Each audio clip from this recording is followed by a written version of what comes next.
Welcome to Megs Mysteries. See what you think of this one.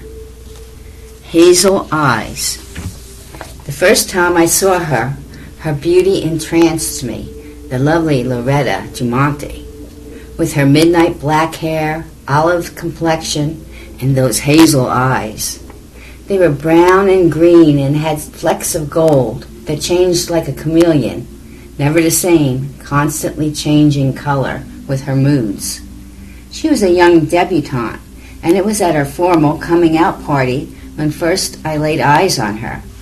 It was love at first sight, like all the men in there. We only had eyes for her. I was invited by my mentor and teacher, who was a family friend of the Dumontes. I was a young first-year student of medicine, studying under the famous ophthalmologist, Dr. Samuel Sharp, who was also known for his groundbreaking surgery. The first documented cataract surgery in 1753. Now he teaches at the university I attend. What luck! And he now took me under his wing. I was always interested in people's eyes, the different colors and shapes. What a wonder! They're the gateways to beauty and wonders of the world. So that is what I will be. I will practice and make my practice. And with the help of my mentor and friend, I will soon become world famous too. After studying him, I finally graduated at the top of my class, and I work closely with him. He's retired now, and I have my own practice in France. I've become a very famous surgeon in my own right. Getting back to Loretta, I've never seen her again. After many years, only in the paper, I read that she married a rich baron, Jacques Blanchet. It was funny. I hadn't thought of her in all that time, but reading the article brought back memories of her beauty. But I found out later her story was not a fairy tale.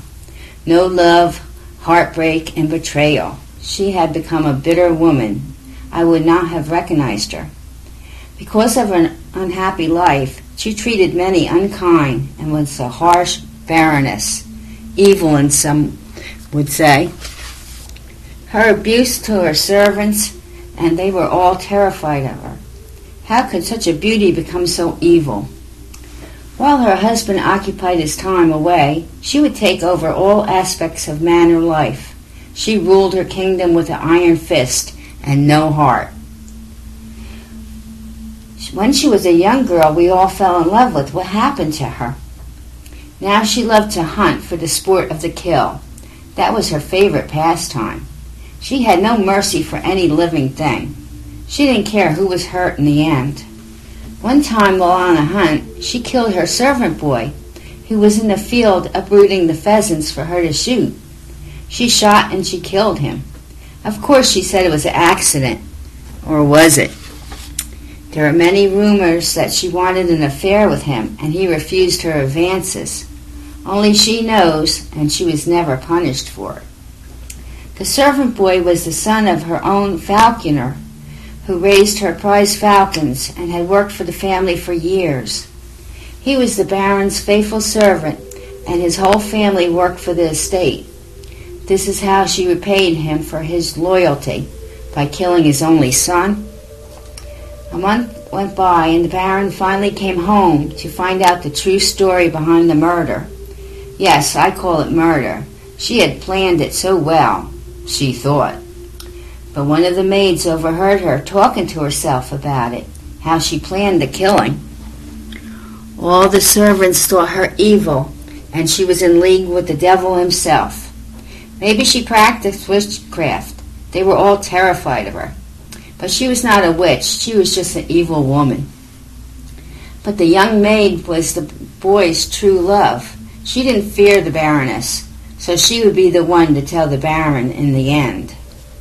Loretta thought she would never be caught or punished. It was a beautiful fall day, and Loretta was in the garden waiting for the baron. Sun shining, birds singing. Then all at once the birds stopped singing their beautiful songs. She heard the flutter of wings and looked up at the sky. Her own prized falcon swooped down on her, on those beautiful hazel eyes. It had attacked and attacked. She fell down bloody and scarred. The falcon just flew away as if called back to its master. The Baron found her. Her face was streaked with blood. She was brought into the manor, and I was called in. I was known to be the best ophthalmologist in the land, and she needed an expert in the field. Her eyes were damaged beyond hope. I could only do nothing to save her. Her beautiful hazel eyes were now a milky white and scarred forever, to be hidden away behind dark glasses. If you thought her evil before, now, although totally blind, she took her revenge on all. Young servant girls were missing after working for her, and the townspeople rumored that she was murdering them because of their youth and beauty. She still had many men who used to follow her, and they still love her, so they helped her out any way she wanted, even though she was disfigured and blind. They only saw what she used to look like.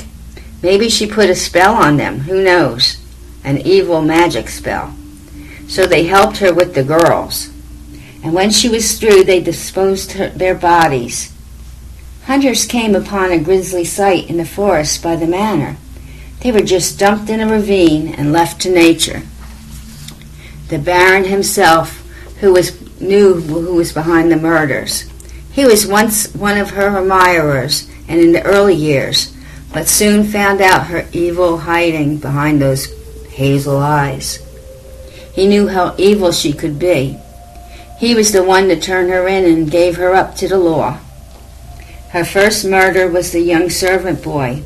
Then later the falconer went missing. She must have blamed him for her attack. Maybe she was right and he trained the falcon to attack her. Or maybe it was fate for her evil deeds. 10 young servant girls met their demise at her hands. She was found guilty and was put to death. At the hearing, she was sentenced. She just smiled and said, "You may kill me, but I'm already dead. Dark and dreary goes the light behind the clouds just like it's night. I don't go gently into the night." Then she took off her dark glasses and said, "I'm as dead as these hazel eyes." Then she just started to stare and laugh like a crazy person, and she was led away to her doom. I read in the paper she never stopped laughing till the end, when she finally closed those hazel eyes as life left her evil body. So beware of beauty. Sometimes it can hide evil. So watch who you fall in love with. Look closely into their eyes. Happy Valentine's Day to all. Enjoy your evening.